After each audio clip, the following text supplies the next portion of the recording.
Good morning and welcome back to our channel. কেমন আছো তোমরা সবাই? আশা করছি সবাই খুব ভালো আছো আর আমরা ভীষণ ভালো আছি। আর দুর্গাপুজোর সময় মন তো এমনিই ভালো লাগে, চারিদিকে এত লাইট, প্যান্ডেল, আলো, গান সব কিছু দিয়ে একদম একটা রমরমা অবস্থা। আর আজকে হচ্ছে সপ্তমী, সকলকে জানাই শুভ সপ্তমীর অসংখ্য শুভেচ্ছা।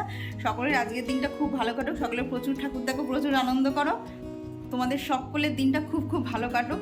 তো এখনই 12টা 15-20 মতো বাজে, স্নান কমপ্লিট হয়েছে, নিচে গিয়ে পুজো দেবো। তারপরে এখানে আর কি সিলেক্ট করছিলাম যে কোন ড্রেসটা পরবো, হয় এটা পরবো নাহলে এটা পরবো, দেখি কোনটা পরে বেশি আর কি একটু ভালো লাগে। তো এখন সেইটাই পরবো।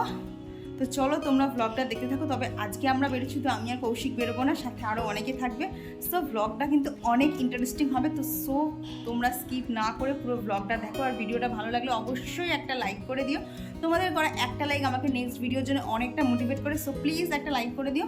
চলো এখন আজকের ব্লগটাকে শুরু করা যাক। বিয়ের পর আজকে প্রথম, স্পেশালি মা বাবার সাথে আজকে প্রথম ঠাকুর দেখতে যাব, তাই ফিলিংসটাই একেবারেই ছিল অন্য রকম। আর তাই সকালবেলা উঠে অফ ক্যামেরায় সমস্ত কাজ কমপ্লিট করে এখন এখানে গোপালের সেবাটা দিয়ে নেব। তারপরে কিছু টুকটাক খাওয়া দাওয়া করে ঝটপট রেডি হয়ে বেরিয়ে যাব হচ্ছে স্টেশনের উদ্দেশ্যে। আর আগে দাঁড়াও, ঝটপট রেডিটা হয়ে নেই। তারপর এই যে রেডি হয়েছি, এই যে আজকে মার যেটা দিয়েছিল সেই ড্রেসটাই পরেছি। তবে এখন আর ফুল তোমাদেরকে দেখাতে পারলাম না, কারণ এখন প্রচণ্ড তাড়া রয়েছে, এখন আগে বেরোতে হবে। আর চলো ঘুরতে ঘুরতে তোমাদেরকে দেখিয়ে দেবো আমাদের ফুল লুকটা আজকে কেমন। আর ওই যে কৌশিক রেডি হয়ে গেছে, এখন লাস্ট ফিনিশিং চলছে। তো চলো এখন ঝটপট বেরোনো যাক। আর এটাই হচ্ছে আজকের আমার একদম ফাইনাল লুক, একদম সিম্পলের মধ্যে রেখেছি। যেহেতু কলকাতায় পুরো হেঁটে ঠাকুর দেখতে হবে, তাই বেশি হেভির মধ্যে আর কিছু যায়নি। আর এরপর টোটো করে আমি আর কৌশিক চলে এলাম স্টেশনে। আর এসে দেখি মা, বোন ওরা সবাই চলে এসেছে। তবে না, এর মধ্যে বাবাও আছে, কিন্তু বাবা সচরাচর ক্যামেরার সামনে তো আসতে চায় না, তাই বাবা এদিক ওদিক কোথাও আর কি রয়েছে। আর দেখো স্টেশনে কিন্তু ভালো মতো ভিড় রয়েছে। এখন আমাদের মেন উদ্দেশ্য হচ্ছে যুদ্ধ করে ট্রেনে ওঠা, কারণ পুজোর সময় ট্রেনের মধ্যে এমনিতেই ভিড় থাকে অনেকটাই বেশি। তো তারপর ট্রেনে করে রানাঘাট থেকে সোজা চলে এলাম শিয়ালদার। এখন যাচ্ছে হচ্ছে বালিগঞ্জে ট্রেন ধরার জন্য। আর বালিগঞ্জ থেকে নেমেই আমাদের ঠাকুর দেখা একদম ফুল দামে স্টার্ট হবে। আফটারনুন সবাইকে, ফিরে এলাম আবার একটা নতুন ব্লগ নিয়ে। তো এখন আমরা বালিগঞ্জ স্টেশনে নেমেছি। নেমে আমরা মারাত্মক ভিড়, এতটাই ভিড় যে নামতে গিয়ে লোকের নিজের থেকে নামতে পারিনি, লোকের গুঁতোতে আমরা নেমে গেছি। সুস্মিতাকে দেখো হাল, ওর অবস্থা তো খারাপ হয়ে গেছে। লাস্টে আবার স্টেশনে নেমে ও আবার ঠিকঠাক করলো, চুল ঠিক করলো, ড্রেস ঠিক করলো। ওর মা বাবা সবাই আগে এগিয়ে গেছে, আমরা একটু পিছে যাচ্ছি, বলতে যাচ্ছি। তো আমরা এখানে আজকে ফ্যামিলির সাথে বেরিয়েছি। ও, আমি, ওর বোন জামাই আর মা বাবা ছজনাই এসছি। বালিগঞ্জে যা ভিড়, এখনই যা ভিড়, যত রাত বাড়বে আস্তে আস্তে আরও ভিড় বাড়বে। তো চলো দেখা যাক কোথায় যাচ্ছি, আমরা তোমাদের সাথে শেয়ার করছি। চলো দেখতে থাকো ব্লগটা স্কিপ না করে। আর এরপর দেখো আমাদের ঠাকুর দেখা কিন্তু একদম ফুল দামে স্টার্ট হয়ে গেছে। এখানে একটা গেট মতো করেছে, চারিদিকে চেয়ার টেয়ার দিয়ে। আর সামনের প্যান্ডেলটা দেখো পুরো একটা স্কুল বাড়ির মতো করেছে।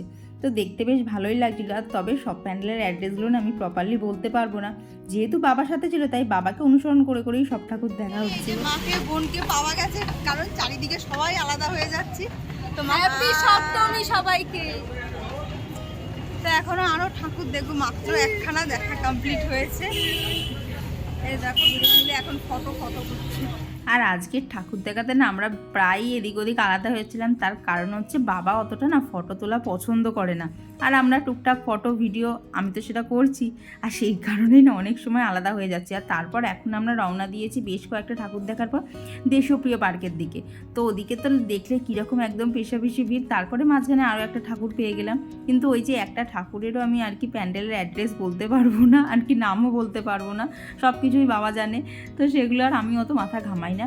আর এই ঠাকুরের মুখটা দেখো কি সুন্দর না দেখতে, আর প্যান্ডেলটাও খুব সুন্দর করেছিল, ভেতরে ওখানে পুতুল নাচ হচ্ছিল। তারপর সবাই মিলে চলে এলাম হচ্ছে একটুখানি ফুচকা খেতে। কলকাতায় আসলে কলকাতা স্টাইল ফুচকা তো একটা দুটো হলেও ট্রাই করতেই হবে। তো আজকের ফুচকা খাওয়ার স্পেশালিটি কী ছিল বলো তো? আজকে বাবা লাইনে দাঁড়িয়ে ফুচকা খাচ্ছিল। বাবা তো সচরাচর ফুচকা খায় না, মানে খেলেও কীরকম বলো তো, আমি মা খাচ্ছে, আমাদের পাতার থেকে একটা দুটো নিল। কিন্তু আজকে বাবার কি হলো আর কি, বাবাও এত কিছুর মাঝখানে নিজেকে আর সামলাতে পারেনি, বাবাও আজকে পাতা নিয়ে ফুচকা খাচ্ছিলো। তো এখানে এখন 4 জনা মিলে আমরা দাঁড়িয়ে ফুচকা খেয়েছি। আর ব্যাকগ্রাউন্ডে আছে আর কি, মানে ক্যামেরার এপিটে আছে আরও 2 জনা। তো তারা এখানে এখন ভিডিও করছে, তো তারা ফুচকা খাবেন না। তো সেই জন্য আমরাই এখানে কলকাতা স্টাইল ফুচকাটা একদম জমিয়ে খেয়ে তারপর রওনা দিয়ে দিলাম হচ্ছে সোজা ত্রিধারার প্যান্ডেলের দিকে। তো এখানে তো এসে দেখি সেই আর এক রকম ভিড়, কোনো মতেই জানো না দাঁড়াতে দিচ্ছে না, এত বাঁশি বাজাচ্ছে না কানের সামনে, কানে তালা লেগে যাওয়ার মতো। তো এই ঠাকুরটা দেখতে না এত সুন্দর করেছিল, ইচ্ছা তো ছিল আরও বেশ খানিকক্ষণ দাঁড়িয়ে দেখবো, কিন্তু ওই যে ঠেলাঠেলির চোটে বাড়ি করে দিল।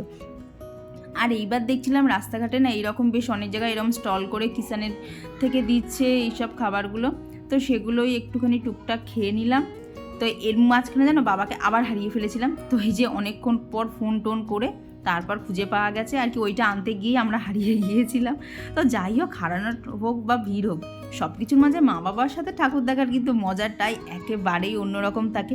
আর গতবার যেহেতু আমরা আসতে পারিনি, ঠাকুর দেখতে পারিনি, তাই এবছরের আনন্দটা ছিল একেবারেই দ্বিগুণ। দেখে এখন যাচ্ছে হচ্ছে দেশপ্রিয় পার্কের দিকে, মারাত্মক ভিড় রাস্তায়। আর কতবার যে বাবাকে মানে আমরা সবাই মিলে আলাদা হয়ে গেছি, তো গুনে খুবই করা যাবে না। তো এই যে এখন সবাই মিলে আবার যাব। আর এখন আমরা চলে এসেছি হচ্ছে দেশপ্রিয় পার্কের ঠাকুরটা দেখার জন্য। এটাও কিন্তু খুব একটা বিখ্যাত জায়গা। আর এখানে ঠাকুর দেখার একটা বিশেষত্ব বলতে পারো, ঠাকুর প্যান্ডেলের অবধি পৌঁছে দেখলে না অনেকটা রাস্তা জিগজ্যাগ করে দিতে হয়। আগে তো প্রচণ্ড ভিড় হতো, তো সেই জন্য এই জিগজ্যাগ সিস্টেমটা করে দিয়েছে। আর ভেতরটা দেখো জাস্ট অসাধারণ দেখতে। কিন্তু কলকাতার ঠাকুর দেখতে হলে একটা এটা অসুবিধা আমার নিজের মনে হয়, যে এত সুন্দর প্যান্ডেল, এত সুন্দর ঠাকুর হয়, কিন্তু ওই যে বেশিক্ষণ দাঁড়িয়ে দেখতে দেয় না। দেখছো মানে কীরকম সবার ফটো তোলার ভিড়, মা ঠাকুর দেখার ভিড়, সব কিছু মিলিয়ে একদম অন্যরকম। তো এখানে এসে যথারীতি আমি আর কৌশিক আলাদা হয়ে গেছিলাম, ওদিকে বোন আর চিরদীপ আলাদা হয়ে গেছিলো। তো ফাইনালি সবাইকে খুঁজে পাওয়ার পর এখন দাঁড়িয়ে দাঁড়িয়ে খাওয়া হবে হচ্ছে একটুখানি লেবুর জল, কারণ কোল্ড ড্রিঙ্কসটা খেতে আর ভালো লাগছে না। লেবুর জলটা দেখে না এতটাই শান্তি লাগলো, তো দাঁড়িয়ে এখানে সবাই মিলে এখন লেবুর জল খাওয়া হবে। ওই যে মাও একটুখানি হাত দেখাচ্ছে, মানে ওরা কি হচ্ছে বলো তো, যখনই দেখছে ভিডিও করছে একটুখানি করে হাত দেখাচ্ছে। এই যে লাস্ট মোশনে এখন এই লেবুর জলই ভরসা, আর পারা যাচ্ছে না। আর তারপর চলে এলাম বালিগঞ্জের ঠাকুরটা দেখতে। এখানে তো সেই আর এক ভিড় জানো না, মানে আর কি ফটো বা ভিডিও তোলার সময় হাতটা যে সেই যে উঁচু করে তুলে আমি ঢুকেছি, ওই অবস্থাতেই বেরিয়েছি, মাঝখানে হাত নাড়ানো। আর এইবার কি হয়েছিল, আমি একদম টোটালি আলাদা হয়ে গেছিলাম সবার সাথে। তো ফাইনালি ফোন টোন করে সবাইকে খুঁজে পাওয়ার পর এই যে যাচ্ছি, এখন আমি কৌশিককে পুরো চেপে ধরে আছি, নাহলে আবার আমি আলাদা হয়ে যাব। তো সব কিছু মিলিয়ে এইবারে ঠাকুর দেখাটা আমার কাছে বেস্ট ছিল, কারণ গতবার আসতে পারিনি তো যেটা বললাম, তো এইবারেরটা একদম আমার কাছে অন্য রকম ছিল। তারপরে হাঁটতে হাঁটতে এক জায়গায় দেখলাম এত সুন্দর একটা কালচারাল প্রোগ্রাম হচ্ছিল, অনেক বয়স্করা এখানে নৃত্য পরিবেশন করছিল, তো সেইটাই দেখার জন্য খানিকক্ষণ দাঁড়িয়েলাম। আর পাও এমনিতেও ব্যথা করছিল, আর এত সুন্দর নাচ দেখে কি আর দাঁড়ানো যায়। তো এখানেও বেশ খানিকক্ষণ দাঁড়িয়ে একটুখানি নাচ দেখলাম। তারপর তোমাদের সাথে শেয়ার করে নেই আজকের কিছু স্পেশাল ফটো, কারণ সবাই মিলে এই পুজোর টাইমগুলোতে এরকম একসাথে হওয়া হয়, তাই বেশ কিছু প্রিয় ফটো তোমাদের সাথে শেয়ার করে নিলাম। আর তারপর ট্রেনে করে সোজা আসছিলাম বাড়ি। আর এই যে টোটাল ভিড়টা দেখছো, এটা কিন্তু রানাঘাট না, এটা হচ্ছে কল্যাণী। আর কি আইটিআই মোড়ের ঠাকুরটা এতটাই সুন্দর করেছে, তো রাত 12টার সময়ও ট্রেনে এইরকম ভিড়। দেখো কল্যাণী বেরিয়ে গেল, ট্রেনটাই কিন্তু পুরো ফাঁকা হয়ে গেল। তারপর থেকে ট্রেনে আর ভিড় ছিল না, আমরা একদম হাত পা ছড়িয়ে কল্যাণী থেকে রানাঘাট অব্দি এসেছি। ঠাকুর দেখা কমপ্লিট করে আমরা বাড়ি এসেছি তখন 1:15 মতো হবে। তারপর ফ্রেশ হয়ে একটু খাওয়া দাওয়া করে নিয়ে এই এখন 2টো মতো বাজে, এখন বলতে পারো একদম পুরো ফ্রি, এইবার শুতে হবে। আর আজকে আমরা মানে বাইরে মা বাবা ওরা তো খেতে পেরেছে, তবে যেহেতু আজকে শনিবার ছিল, কৌশিক একেবারেই ননভেজ খায় না, সো আমারও কিছু খাওয়া হয়নি, তাই রাত্রিবেলা মিষ্টি দিয়েই আজকের আমাদের ডিনারটা কমপ্লিট হয়ে গেল। চলো বন্ধুরা, আজকের ভিডিওটা এখানে কন্টিনিউ করবো না, কারণ এখন খুব শোয়ার দরকার। চলো দেখা হচ্ছে আবার কালকে একটা নতুন ব্লগে। টাটা সকলকে।